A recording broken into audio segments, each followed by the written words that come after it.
I found out my wife was cheating on me at a funeral. That's not a sentence most men ever expect to say, but life has a cruel sense of humor. One minute, you're standing in a black suit, paying your respects, and the next, you're watching the woman you've spent years with throw herself into the arms of another man right in front of a lot of people. The funeral was for Mark Emerson. A guy I barely knew, a co-worker of my wife's. She had insisted on coming, said it was the right thing to do, though I never recalled her mentioning him much before.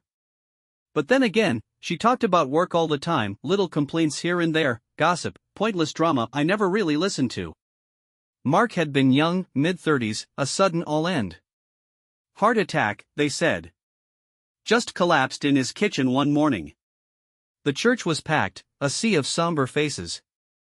I stood near the back, hands in my pockets, listening to the murmurs of grief. My wife sat near the front. Said she wanted to be closer to the family. I had nodded, thinking nothing of it. And then, as the priest droned on about life and loss, I saw it. Or rather, I saw them. My wife. And a man I didn't recognize. The way she leaned into him, the way he angled his body toward her, it wasn't the way you comfort a grieving friend. It was something else. His hand brushed over hers, just for a second, and my stomach clenched. I saw the small, almost imperceptible nod she gave him, the look in her eyes, the way she wet her lips as he whispered something to her. And then, just as quickly, they separated. To anyone else, it was nothing. Just a moment, lost in a sea of sadness. But I knew better. I knew how she looked when she wanted something. When she needed something. I knew that look because it used to be mine. My pulse pounded in my ears, but I forced myself to stay still. To keep watching. There's a certain kind of pain that comes with realizing you're the fool in your own life story. It doesn't hit all at once. It seeps in, slow and merciless, curling around your heart like a tightening noose. I clenched my jaw, ignoring the bitter taste rising in my throat. Maybe I was imagining things. Maybe I was just reading into something that wasn't there.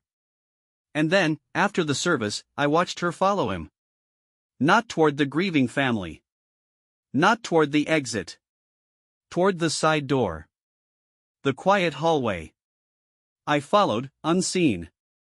The moment that changed everything. The hallway was empty. The voices from the main room faded behind me as I walked, my footsteps eerily silent against the polished floor. And then I heard them. Soft whispers. Low voices. I pressed myself against the wall just before the corner, my heart slamming against my ribs. Not now, she was saying, her voice urgent. Not here. His voice came next. Smooth. Confident. Too confident. Relax, he murmured. No one's paying attention. A pause. A breath. And then, a sound that made my blood boil. A soft laugh. Hers. A familiar one, but not for me. I peeked around the corner. And there they were. Her back was against the wall, his hand resting just beside her head.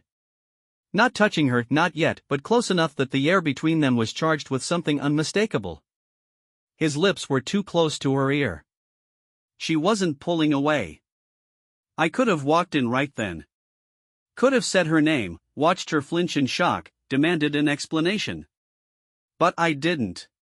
Instead, I turned and walked away, my hands curled into fists, my entire body humming with rage. I didn't need to hear any more.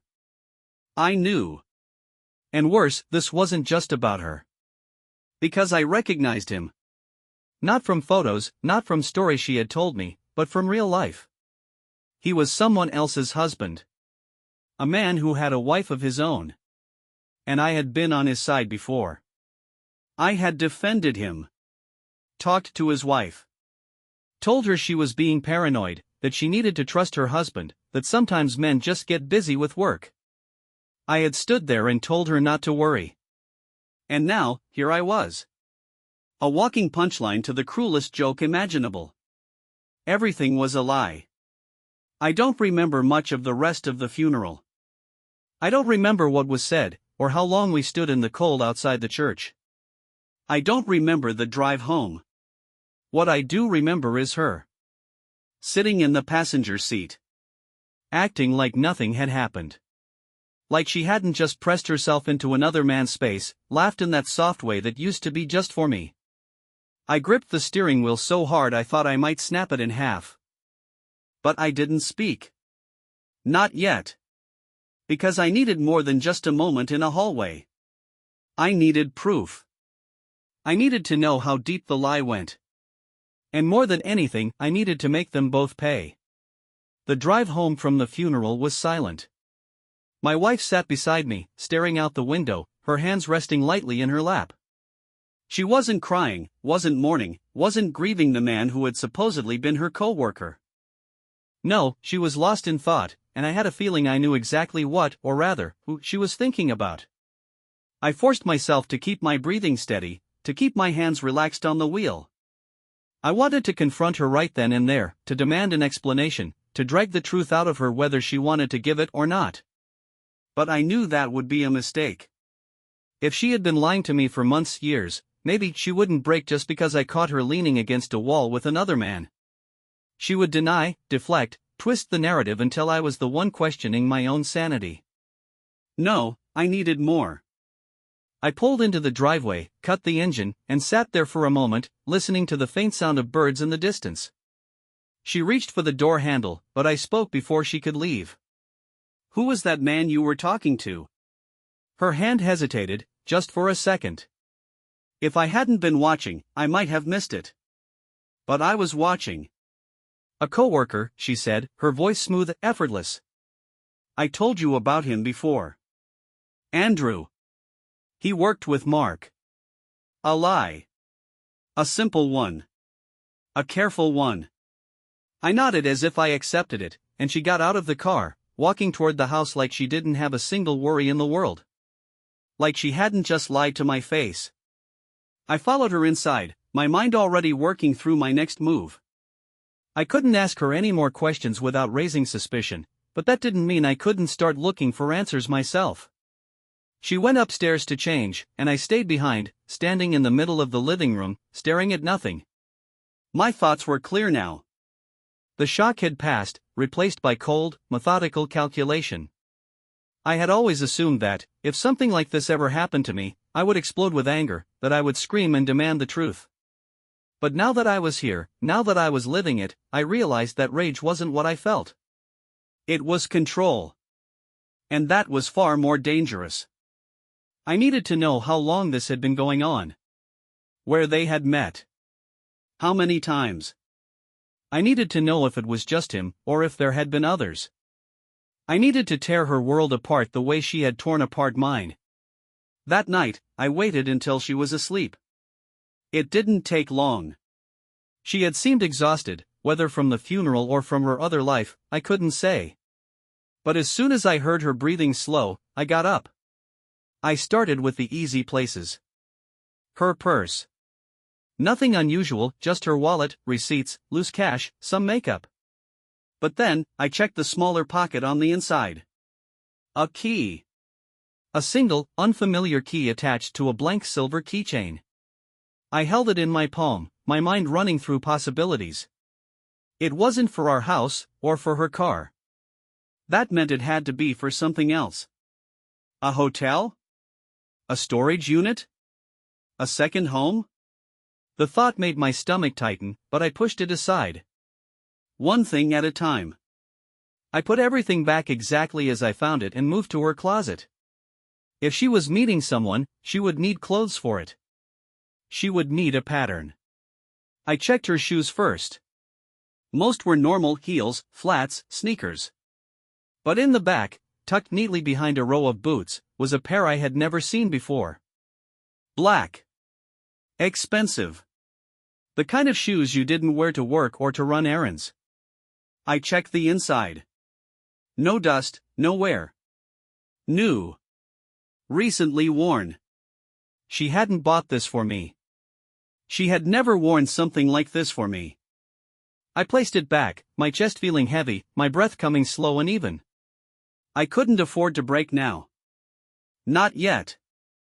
I stepped back, taking in the room I had shared with her for years. The room where I had once felt safe. It wasn't mine anymore. It hadn't been for a long time.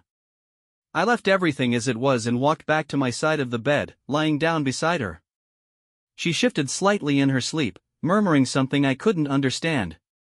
I turned my head to look at her. And for the first time in our marriage, I saw her as a stranger. The next morning, I woke up before her.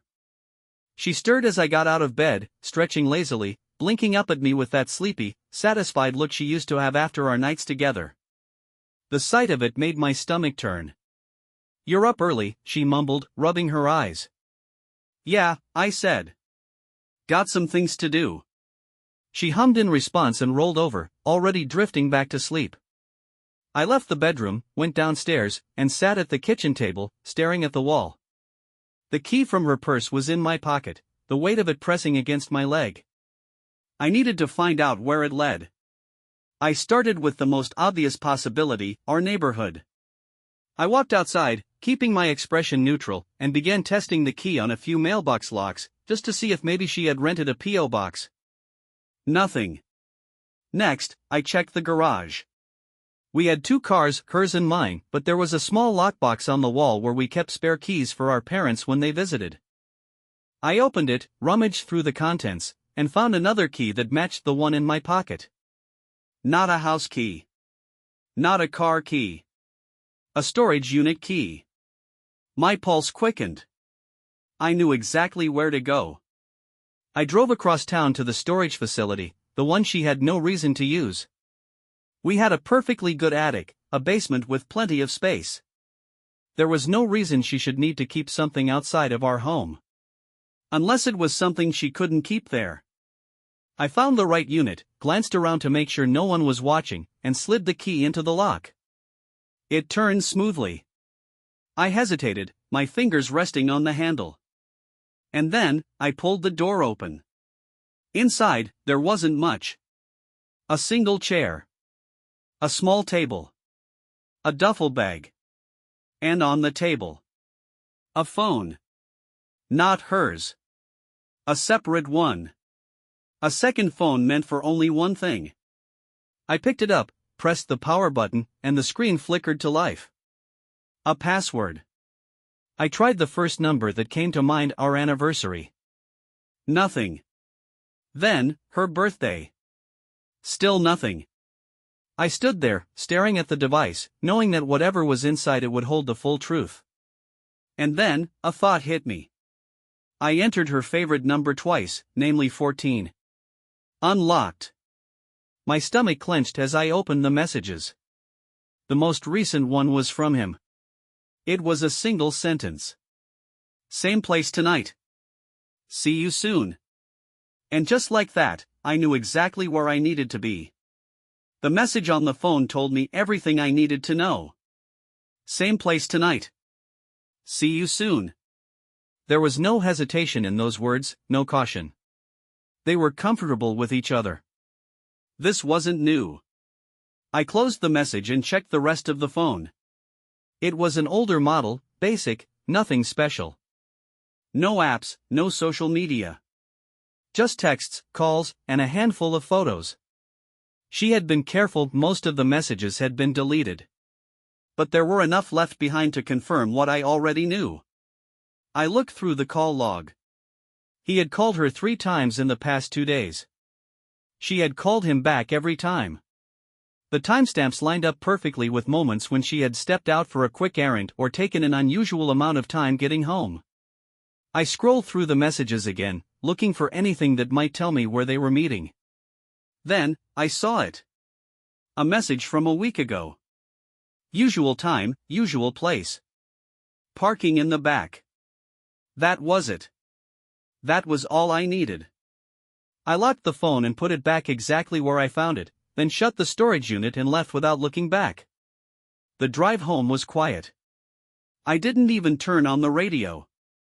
My mind was too busy processing everything, planning my next move. I knew I couldn't just show up without a plan. I needed to see them together. I needed her to have no way out of this. No excuses, no lies. When I got home, she was in the kitchen, making coffee. She looked up and smiled when she saw me, like nothing had changed. "Where'd you go this morning?" she asked. "Just out for a bit," I said. She nodded, took a sip of her coffee, and went back to whatever she was doing. She didn't ask anything else. No suspicion, no curiosity. She was too comfortable. Too secure in her deception. I spent the rest of the day pretending everything was normal. I sat with her in the living room, made small talk, went through the motions. Every now and then, I would catch her glancing at her phone, checking the time. Waiting. By the time evening rolled around, she had already started getting ready. She was careful about it, subtle, but I knew exactly what she was doing. She wasn't dressing up too much, just enough. A simple outfit, casual but flattering. A small touch of makeup, not enough to draw attention but just enough to look fresh. She wasn't meeting a friend. She wasn't running errands. She was going to him. She came downstairs, grabbed her purse, and gave me a quick smile. "I'm heading out for a bit," she said. "Just meeting up with Sarah." Another lie. Straight to my face. I nodded. "All right. Have fun." She hesitated for half a second, like she was waiting to see if I would ask anything else. When I didn't, she grabbed her keys and left. I waited exactly 5 minutes, then followed her. I stayed far enough back to avoid suspicion, keeping my distance at every turn. I already knew where she was going, but I wanted to see it with my own eyes. 15 minutes later, she pulled into a small parking lot behind a building. I slowed down, parked further away, and watched as she stepped out of her car. A second later, another car pulled in. It was him. He parked beside her, and she walked over to his car without hesitation. She opened the passenger door, slipped inside, and shut it behind her. I sat there, watching, waiting. 10 minutes passed. Then 15. Then 20. They weren't in a hurry. I clenched my jaw, keeping my breathing steady. I needed to let this play out. If I moved too soon, they would deny everything. They would make excuses. I needed something undeniable. After 30 minutes, the car doors opened. They stepped out, looked around, and then walked toward the entrance of the building. A motel. I didn't need to follow them inside. I already knew what was happening. But I wasn't leaving. I parked my car where I had a clear view of the entrance and waited. An hour passed. Then another. Finally, the door opened again. They stepped out, looking exactly like what they were, two people who had just finished sleeping together. She smoothed her hair, glanced around, and gave him a small smile. He reached for her hand, squeezing it lightly before letting go. Then, without another word, they walked back to their separate cars. I waited until they both drove off before leaving. The drive home was calm. My anger was controlled. Focused. When I got back, she wasn't home yet. She was taking her time, making sure she didn't return too soon. I sat in the living room, waiting. When she finally walked through the door, she didn't look surprised to see me. Just relaxed. Like nothing had happened. "How was Sarah?" I asked. She smiled, setting down her purse. "Good. We just grabbed some food and caught up." Another lie. I nodded, standing up. "That's nice." She walked over, placing a hand on my arm. "How was your night?" I looked her right in the eyes. "Better than yours." Her smile faltered, just for a second. I saw it. And I knew she had no idea what was coming next. Her hand was still on my arm, but I could feel the shift in her grip, the slight hesitation, the tension in her fingers.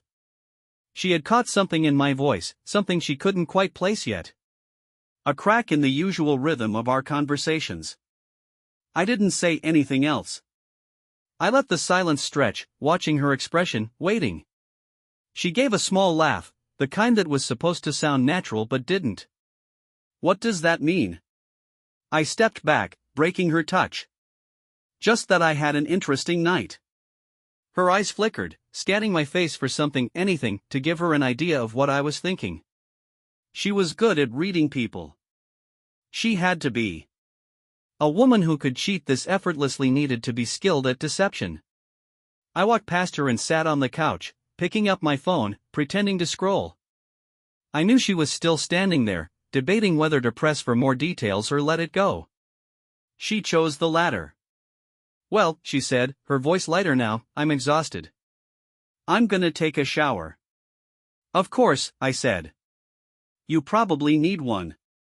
That time, she hesitated. I didn't look up, didn't let her see my face.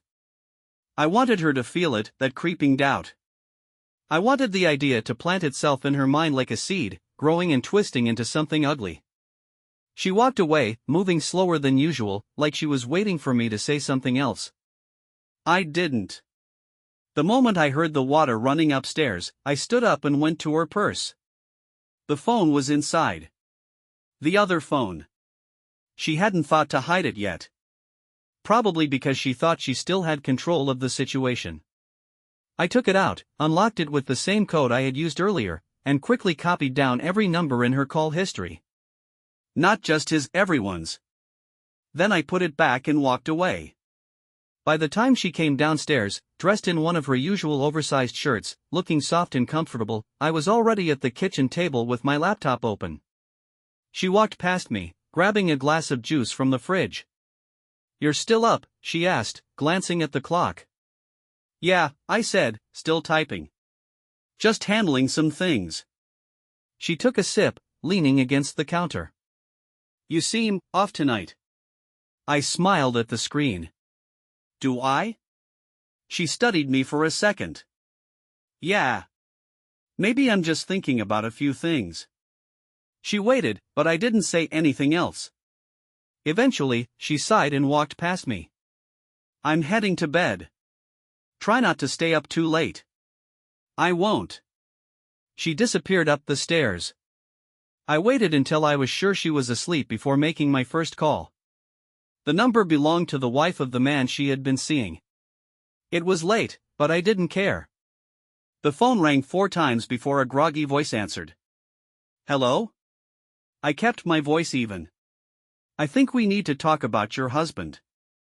A pause. Then, more alert now, "Who is this?" "Someone who just found out what he's been doing with my wife." Silence.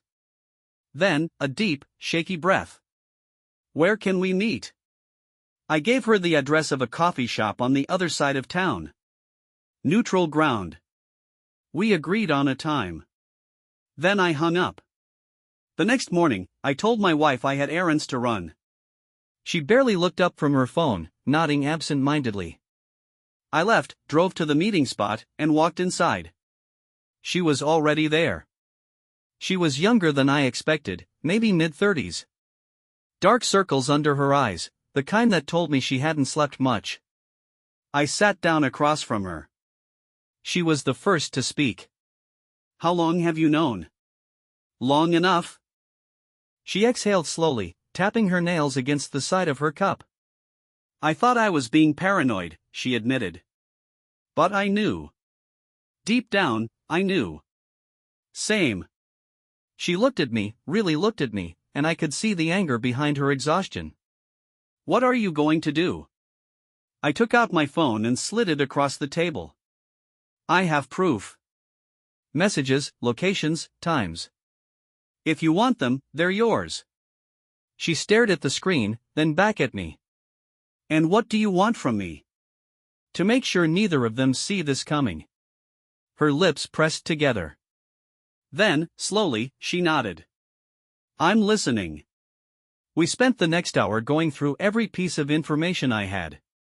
Where they met, how often, the patterns. Then, we made a plan. By the time I left that coffee shop, I knew exactly how this was going to end. And it wasn't going to be clean. The house felt different when I walked back in. The walls were the same, the furniture untouched, but the air itself had changed. It was thinner now, sharper, like everything inside it had been stripped of its comfort and left raw. She was in the kitchen, leaning against the counter, her eyes on her phone. She didn't notice me right away. I watched her, waiting.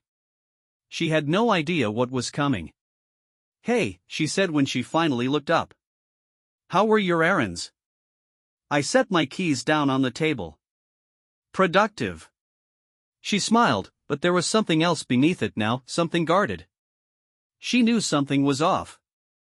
Maybe she had sensed it for days, but now it was undeniable. She put her phone down and walked toward me. "Are you okay? You've been acting different." I let the question hang between us for a few seconds. Then I pulled out the chair and sat down. "We need to talk." She froze.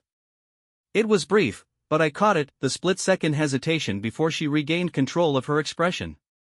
She sat across from me, her hands folded on the table. "About what?"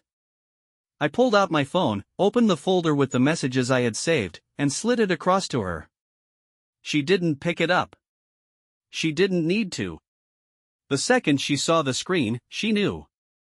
Her face drained of color. For a long moment, she didn't say anything.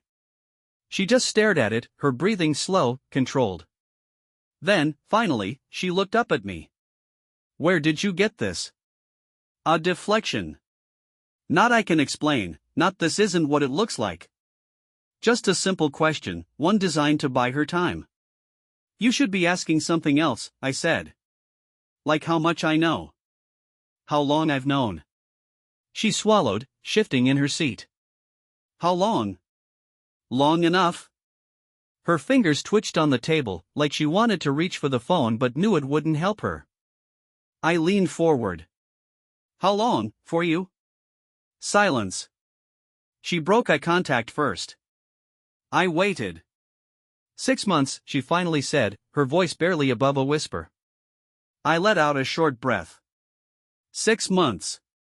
I repeated the words, letting them settle between us. She looked up again, her face desperate now. It didn't mean anything. I laughed. It wasn't a real laugh, not one with any humor. "Don't," I said. Her eyes widened slightly. "Don't what?" "Don't lie to me again." She flinched. I sat back, exhaling slowly. "I'm not here to listen to excuses. I'm not here to hear you say it was a mistake, or that you were lonely, or that I wasn't giving you something you needed. I already know the excuses. I've heard them before." She opened her mouth, then shut it again. "You think you're the only one who's been lying?" I asked. Her brows furrowed. "What are you talking about?" I let a small smirk touch my lips, just enough for her to see it. "I've been busy, too." I picked up my phone, unlocked it, and opened my messages. Then I turned the screen toward her. She blinked. Then her mouth parted slightly as she realized what she was looking at. The messages. The ones between me and his wife. The color returned to her face, but this time it was red. "You." "That's right," I said. "She knows. About everything. We've been talking. We've been planning." She pushed back in her chair, shaking her head. "You had no right to do that." I scoffed. "No right?" I leaned forward, resting my arms on the table. "That's an interesting way to look at it. I wonder if you'd say the same thing to him." Her eyes darkened. I tilted my head. "Does he know yet?" She didn't answer. I chuckled. "He will soon. I made sure of that." She clenched her jaw. "You're trying to ruin my life." I met her gaze, my voice calm. "No, you already did that. I'm just returning the favor." Silence stretched between us again, heavier than before. She looked away, her breathing uneven. "So what happens now?" I stood up. "I don't know," I said. "That depends on you." Her eyes flickered up to me, guarded. "What do you mean?" I pulled out a folded piece of paper from my pocket and placed it on the table in front of her. She stared at it. Then, slowly, she reached out and unfolded it. Her face paled again. It was a divorce agreement. Not finalized. Not yet. But the option was there. She inhaled sharply. You already? Yeah, I said.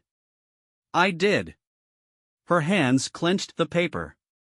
You're not even going to try to work this out? I tilted my head slightly. Would you? She didn't answer. I turned and walked toward the door. Think about it, I said over my shoulder. Let me know what you decide. And then I walked out, leaving her alone with the mess she had made. I didn't go far after walking out. I sat in my car across the street, watching the house from a distance. The blinds were half open, the living room lights still on. She hadn't moved from the table. The divorce papers were still in front of her. I could see her hunched over slightly, her hands resting on either side of the document, motionless. I knew what she was doing, thinking. Running through every scenario in her head, trying to find a way out, a way to regain control of the situation. It was what she had always done. She had built an entire relationship on control, on managing the lies, balancing them just right so that nothing tipped over. But this time, the balance was gone. She wasn't the one deciding how things played out. I had taken that from her. I didn't know how long I sat there, waiting. Maybe an hour. Maybe more. I wasn't sure what I was waiting for, if I expected her to call, to text, to come running outside and beg me to talk. But nothing happened. She didn't move. I started the engine and drove away. It was late, but I wasn't tired. I drove without thinking, aimless, turning down streets I barely recognized. I had spent weeks, months, watching everything unravel. Now that I had set everything in motion, I should have felt something. Satisfaction. Relief. Something. But all I felt was empty. I checked my phone at a red light. No messages. Nothing from her. Nothing from his wife either. She had told me she was going to handle it on her end. She didn't want me involved when she confronted him. I respected that. She deserved her moment, the same way I had taken mine. I kept driving. I thought about stopping somewhere, maybe getting a drink, but it felt pointless. I had already decided I wasn't going home that night. Not to that house. Not to her. Instead, I pulled into a motel parking lot and got a room. The irony didn't escape me. I took a shower, letting the hot water run longer than necessary, standing there until the steam blurred the edges of everything. I stared at the tiled wall, waiting for something to click, for some realization to hit me, for my emotions to catch up with everything that had happened. Nothing did. When I finally crawled into bed, I lay awake, staring at the ceiling. My phone was on the nightstand beside me, silent. I didn't expect her to call. She was too stubborn for that. Too proud. At some point, I must have fallen asleep. I woke up to a text from her. It was short. A single sentence. We need to talk. I didn't respond right away. I got up, got dressed, checked out of the motel. I didn't know if I wanted to see her, if I even wanted to hear whatever excuse or explanation she had prepared. But I knew I had to. Not for closure. I didn't believe in that. Just to finish it. When I pulled up to the house, her car was still in the driveway.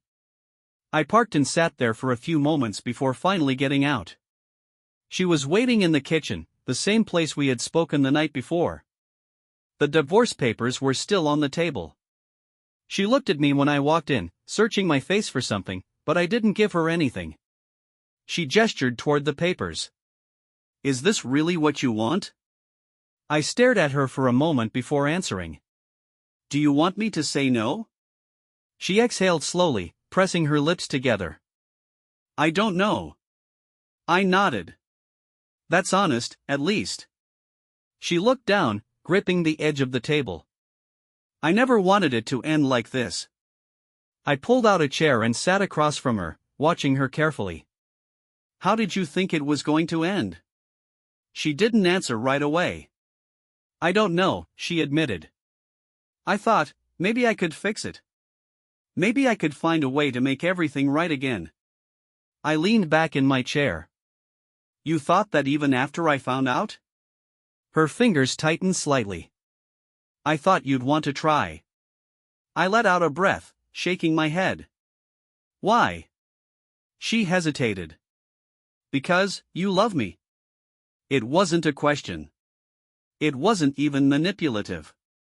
It was just a fact, spoken aloud between two people who had lived in the same world for years. I didn't answer right away. I let the silence settle between us. I did, I finally said. But that doesn't mean anything anymore. She flinched. Not much, but enough.